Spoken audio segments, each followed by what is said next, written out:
Hi, இன்றைக்கி என்ன டாபிக்னா 1 year வரைக்கும் உள்ள பேபிஸ்க்கு என்ன ஃபுட்டு கொடுக்குறேன் அப்படிங்கிறது தான்.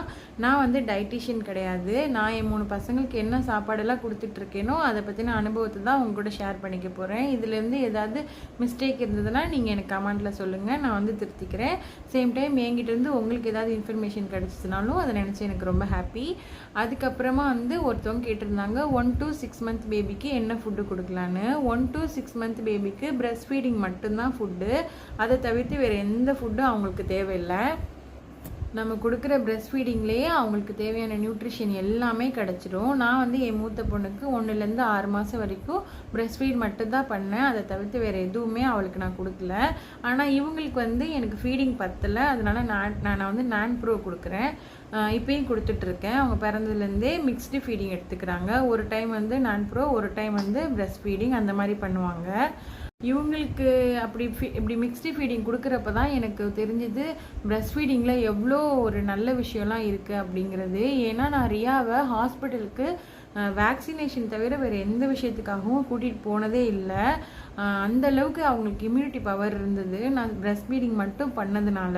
ஆனால் இவங்களுக்கு மிக்ஸ்டு ஃபீடிங் பண்ணுறதுனாலையும் என்னவோ மாதத்துக்கு ஒரு தடவையாவது நான் இவங்களை ஹாஸ்பிட்டலுக்கு கூப்பிட்டு போயிடுவேன். ரியாவுக்கும் எல்லாமே வரும், சளி வரும், காய்ச்சல் வரும், எல்லாமே வரும். ஆனால் வந்து அந்த ரெக்கவர் ஆகிற அந்த இது இருக்குல்ல, அது வந்து ப்ராசஸ் இருக்குல்ல, அது வந்து ரொம்ப ஈஸியாக இருக்கும். ஒன்று வாமிட் பண்ணுவாங்க, இல்லை மோஷன் பண்ணுவாங்க, அதில் வந்து சளி வந்துடும், அப்படியே அது சரியாயிடும். ஆனால் இவங்களுக்கு அப்படி இல்லை. கண்டிப்பாக ஒரு வாரத்துக்கு சிரப் கொடுக்கணும், ஹாஸ்பிட்டலுக்கு கண்டிப்பாக கூட்டியே போய் ஆகணும் அப்படிங்கிற மாதிரி தான் இவங்களுக்கு உடம்பு சரியில்லாமல் ஆகுது. அப்போ தான் எனக்கு புரிஞ்சது, பிரெஸ்ட் ஃபீட் பண்ணதுனால தான் ரியாவுக்கு அவ்வளோ இம்யூனிட்டி இருந்ததா அப்படின்னு. அதுக்கப்புறம் வந்து ஆமாங்க, 1லேருந்து 6 month உள்ள பேபிக்கு வந்து பிரெஸ்ட் ஃபீடிங் தான் அவங்களுக்கான ஃபுட்டு. அதை தவிர்த்து வேறு எதுவும் கொடுக்காதீங்க. விட்டமின் ட்ராப்ஸ் கொடுப்பாங்கள்ல, அந்த ட்ராப்ஸ் கொடுங்க. நான் வந்து பிரெஸ்ட் ஃபீடிங் பற்றி இன்னொரு வீடியோவில் நல்லா இதாக சொல்கிறேன், பெருசாக சொல்கிறேன். அதுக்கு ஒரு வீடியோ பண்ணலான்னு இருக்கேன். அதுக்கப்புறம் வந்து 7th month வீனிங் ஸ்டார்ட் பண்ணலாம். வீனிங் வந்து ஃபஸ்ட்டு பியூரேவாக கொடுக்கணும். பியூரேனா வேக வச்சு அரைச்சி கொடுக்கறது தான் பியூரே. வந்து ஃபஸ்ட்டு கேரட்டு, ஆப்பிள் அது ரெண்டும் கொடுத்தேன் இவங்களுக்கு. கொஞ்சமாக எது கொடுத்தாலும் இது மாதிரி பண்ணுங்கள். ஃபஸ்ட்டு 2 ஸ்பூன் கொடுங்க. மொதல் நாள் எதுவும் செய்யலைன்னா அடுத்த நாள் அதை கண்டினியூ பண்ணுங்கள். ஏன்னா அலர்ஜி ஆகிடாமல் இருக்கணும். நம்ம இவ்வளோ நாளைக்கு நம்ம நல்லா வெயிட் கெயின் ஆகிருப்பாங்க. லைட்டாக டைரியா போணுச்சுனாலும் இப்போது அந்த வெயிட் குறைஞ்சிச்சின்னா திருப்பி அந்த வெயிட்டை நம்மளால் வர வைக்கவே முடியாது. அதனால் நீங்கள் வந்து எதை கொடுத்தாலும் ரொம்ப கவனமாக கொடுங்க. ஒரு 2 ஸ்பூன் கொடுங்க. எதுவும் செய்யலைன்னா அடுத்து நீங்கள் கண்டினியூ பண்ணுங்கள். ஏதாவது செஞ்சிச்சுன்னா அது எதனாலங்கிறத டிடெக்ட் பண்ணி அதை சரி பண்ண பாருங்கள். அதுக்கப்புறம் வந்து ஃபஸ்ட்டு ஒரு 10 நாள் 15 நாளில் வந்து வெறும் கேரட்டு, ஆப்பிள், சாப்பாடு இருக்குல்ல, சாப்பாடில் வந்து பிரெஸ்ட் மில்க் பம்ப் பண்ணது இல்லைன்னா ஃபார்முலா மில்க், ரெண்டில் ஏதாவது ஒன்று ஆட் பண்ணி நல்லா லிக்யூடாக்கி அதை கொடுத்துட்ருப்பேன். செர்லாக் இருக்குல்ல, அது கூட ரைஸ் தாங்க. நம்ம அதை வாங்கி கரைச்சி கொடுக்குறதுக்கு நம்ம வீட்டில் இருக்கிற ரைஸே நம்ம கண்ணு முன்னாடி நம்ம செஞ்சதையே நம்ம கொடுக்கலாம். செர்லாக்கில் கூட பாருங்கள் ரைஸ்ன்னு தான் எழுதியிருக்கும். அதனால் நம்ம வீட்டில் இருக்கிற ரைஸே கொடுக்கலாம். அதுக்கப்புறம் அந்த மாதிரி கொடுத்ததுக்கப்புறம் அது ஒன்றும் பண்ணலை அப்படிங்கிற பட்சத்தில் நம்ம வந்து அடுத்தது லெவலுக்கு போகலாம். நான் வந்து நேந்திரம் பழம் கொடுக்க ஆரம்பித்தேன். நேந்திரம் பழம் வந்து அவிச்சு அதே மாதிரி கட் பண்ணிவிட்டு அவிச்சிட்டு அதை மிக்சியில் அரைச்சி இவங்களுக்கு கொடுத்தேன். நேந்திர பழம் வந்து வெயிட் கெயினுக்கு ரொம்ப ஹெல்ப் பண்ணும் அப்படின்னு சொல்கிறாங்க. ஆமாம், அது உண்மை தான். அதுக்கப்புறமா வந்து ஃபஸ்ட்டு 2 times கொடுத்துட்ருந்தேன், காலையில் நைட் அந்த மாதிரி கொடுத்துட்ருந்தேன். அதுக்கப்புறமா வந்து பருப்பு சாப்பாடெலாம் கொடுக்க ஆரம்பிக்கலாம். ஒரு 8th month அந்த டைமில் நம்ம வந்து பருப்பு சாப்பாடெலாம் கொடுக்க ஆரம்பிக்கலாம். பருப்பு சாப்பாடு வந்து ஒரு குக்கரில் வந்து 1 ஸ்பூன் அரிசி, 1 ஸ்பூன் பருப்பு, தினமும் ஒரே பருப்பே கொடுக்கக்கூடாது, மாற்றி மாற்றி கொடுக்கணும். ஒரு நாளைக்கு துவரம்பருப்பு, ஒரு நாளைக்கு பாசிப்பருப்பு, பச்சை பயிறு, அதுக்கப்புறம் மைசூர் தாள், அந்த மாதிரி ஒரு பருப்பாக மாற்றி மாற்றி கொடுங்க. ஒரு குக்கரில் அரிசி பருப்பு போட்டுட்டு 2-3 பல்லு பூண்டு, அதுக்கப்புறம் வந்து ஜீரகம், லைட்டாக மஞ்சப்பொடி, அதுக்கப்புறம் உப்பு போட்டு அதுக்கப்புறம் ஏதாவது ஒரு காய் ஆட் பண்ணிக்கோங்க. என்ன காய் வேணாலும் ஆட் பண்ணிக்கலாம். வீட்டில் என்ன சமைக்கிறோம் அந்த காய், கேரட்டு, பீன்ஸு, அவரைக்காய், கோவக்காய், என்ன காய் வேணாலும் நம்ம வந்து வீட்டில் என்ன சமைக்கிறோமோ அந்த காயில் இவங்களுக்கு கொஞ்சம் ஆட் பண்ணிவிட்டு அதை நல்லா ஒரு 4-5 விசில் நிறைய தண்ணி விட்டு வேக வைங்க. நல்லா குழைவாக வேக வச்சு மசிச்சு கொடுத்தா சாப்பிட்டாங்கன்னா அப்படியே கொடுங்க, இல்லை மிக்சியில் அரைச்சி கொடுக்கலாம். ரியா வந்து மசிச்சு கொடுத்தாலே சாப்பிடும், அதனால் அவங்களுக்கு நான் அப்படி கொடுத்தேன். இவங்க வந்து லைட்டாக ஒரு சின்ன பருக்க இருந்தால் கூட ஒரு மாதிரி கொமட்டுற மாதிரி பண்ணுறாங்க, அதனால் வந்து இவங்களுக்கு அப்படி கொடுக்க முடியல, அதனால் மிக்சியில் அரைச்சி கொடுக்குறேன். உங்கள் பாப்பாங்க எப்படி சாப்பிட்றாங்களோ அதை நீங்கள் பார்த்துக்கோங்க. அதுக்கப்புறம் வந்து ஒரு 8th மந்தில் கூட நான் 2 டைம்ஸ் தான் சாப்பாடு கொடுத்துட்ருந்தேன். இந்த பருப்பு சாப்பாடு வந்து ஒரு காலையில் 11 மணிக்கு கொடுப்பேன், சாயங்காலம் ஒரு 6 o'clock ஆப்பிள் இல்லைன்னா இது வாழைப்பழம், அந்த நேந்திரம் பழம், அப்படி இல்லைன்னா கேரட்டு ஏதாவது ஒன்று வந்து இது பண்ணி கொடுப்பேன். பீட்ரூட் எல்லாம் கூட கொடுக்கலான்னு சொல்லுவாங்க, ஆனால் இவங்களுக்கு அந்த ரா ஸ்மெல் பிடிக்கல, ஒரு மாதிரி கொமட்டுறாங்க, ஆனால் நான் அது கொடுக்கல. இது 3 ஏதாவது ஒன்று கொடுப்பேன். சீனி கிழங்கு இருக்குல்ல, சக்கரவள்ளி கிழங்கு, அதையும் அவிச்சு கொடுப்பேன், நல்லா சாப்பிடுவாங்க. அது டேஸ்ட் நல்லா இருக்கும்ல, அதனால் ஸ்வீட்டாக லைட்டாக ஸ்வீட் இருக்கனால டபக்குன்னு உள்ளே போகும், அது நல்லா சாப்பிடுவாங்க, அது கொடுக்கலாம். இந்த மாதிரி மாற்றி மாற்றி ஒரு நாளைக்கு ஒன்று 2 டைமாக கொடுத்துட்டு இருந்தேன் 8th மந்த் ஃபுல்லாக. அப்புறம் இப்போ ஒரு 10 days-ஆக வந்து 3 times ஆக்கியிருக்கேன் ஃபுட்டை வந்து நமக்கு மாதிரியே. ஏன்னா அவங்க வளர இப்போ தவள ஆரம்பிச்சிட்டாங்க, ஏஞ்சி நிற்கிறாங்க, குட்டி பாப்பாலாம் ஏஞ்சி நிற்கிறாங்க, அதனால் நான் வந்து 3 டைம் ஆக்கிக்கிட்டேன். நான் பிரெஸ்ட் ஃபீடும் பண்ணுவேன், காலையில் எழுந்தோடனே பிரெஸ்ட் ஃபீட் பண்ணுவேன். அதுக்கப்புறம் இப்போ உள்ள ரொட்டீன் சொல்கிறேன். இப்போ காலையில் எழுந்தோடனையும் ஃபஸ்ட்டு பிரெஸ்ட் ஃபீட் பண்ணுறேன். அதுக்கப்புறமா வந்து காலையிலே வந்து ராகி கஞ்சி இருக்குல்ல, அந்த மாதிரி ராகி கஞ்சி ஏதாவது கொடுப்பேன், அப்படி இல்லைன்னா அரிசி கஞ்சியே கொடுப்பேன்.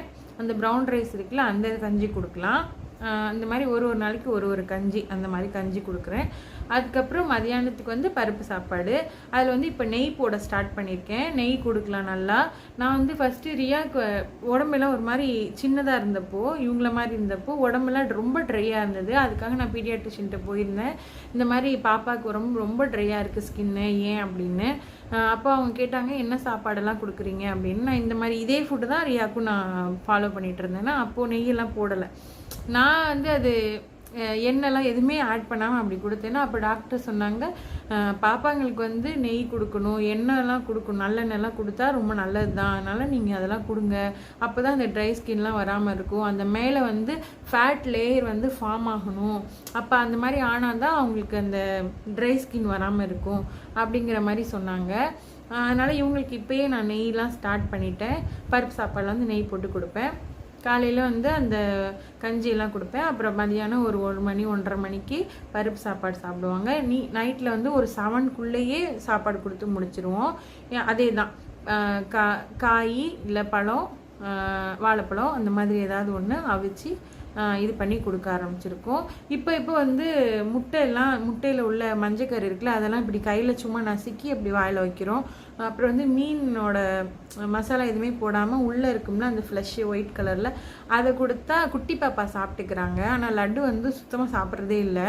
அதுக்கு வந்து பருப்பு சாப்பாடு மட்டும்தான் பிடிச்சிருக்கு, வேறு எதுவுமே பிடிக்கல. அந்த சீனி கிழங்கு, வாழைப்பழம், இந்த மாதிரி ஸ்வீட்டான ஐட்டம்லாம் அவங்களுக்கு பிடிச்சிருக்கு. நம்ம சாப்பிட்ற சாப்பாடு எதுவும் லட்டுக்கு பிடிக்கல. ஆனால் குட்டி பாப்பா வந்து நம்மளை மாதிரியே சாப்பிட்றாங்க, என்ன கொடுத்தாலும் சாப்பிட்டுக்கிறாங்க.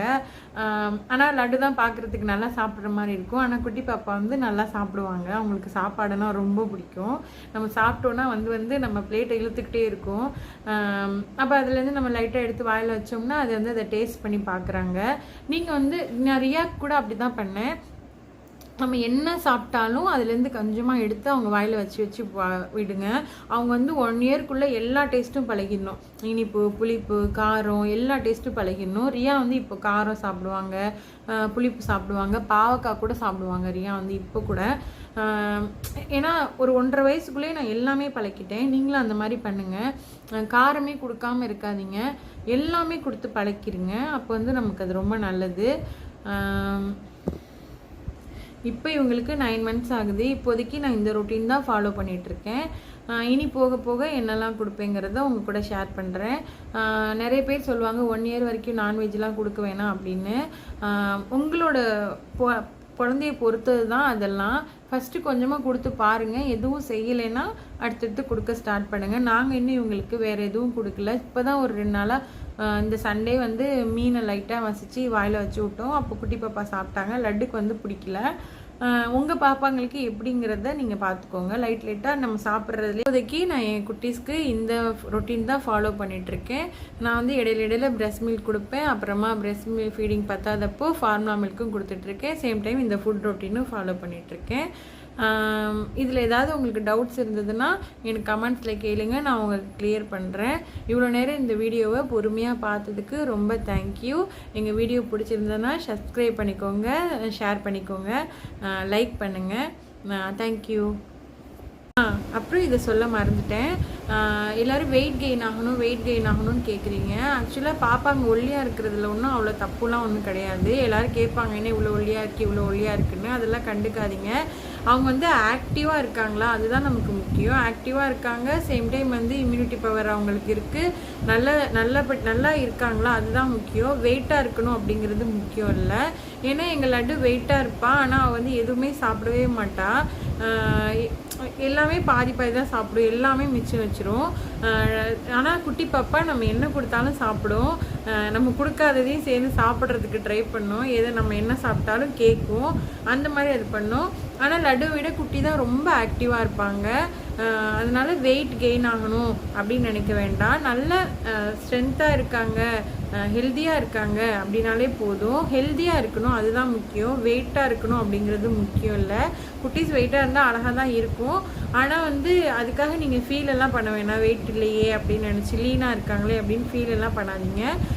அவங்களோட உடம்பு வாகு எப்படியோ அப்படி தான் இருப்பாங்க. இப்போ லட்டு சாப்பிடவே மாட்டா, ஆனால் கொஞ்சம் ஃபேட்டியாக இருப்பாள். ஆனால் குட்டி பாப்பா ஒன்றுமே நல்லா சாப்பிடும், ஆனால் அது வந்து ஒல்லியாக இருக்கும். அவங்களோட உடம்பு வாக அந்த மாதிரி இருக்குது. அதனால வந்து ஒல்லியாக இருக்காங்களே அப்படின்னு நினச்சி ஃபீல் பண்ணாதீங்க, சரியா?